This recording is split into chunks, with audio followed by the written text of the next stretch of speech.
Assalamualaikum warahmatullahi wabarakatuh.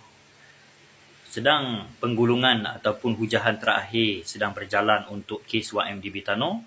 Kita nampak ramai penyokong ataupun geng PH Pakatan Harapan Perpaduan kita ni seronok dia membalun Datuk Seri Najib, menggunakan istilah-istilah DOJ, MO1, macam-macam lah yang nak memburukkan nama baik Datuk Seri Najib.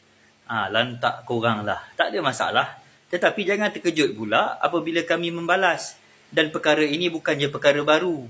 Sejak daripada 2 Februari 2024 lagi, selepas Datuk Seri Najib mendapat lega hukuman daripada Jadi Pertuan Agong, kita tengok makin galak penyokong-penyokong PKR, yang saya nampak penyokong PKR lah, PH, membalun Datuk Seri Najib, penyakau, penyamun, orang jahat dan segalanya.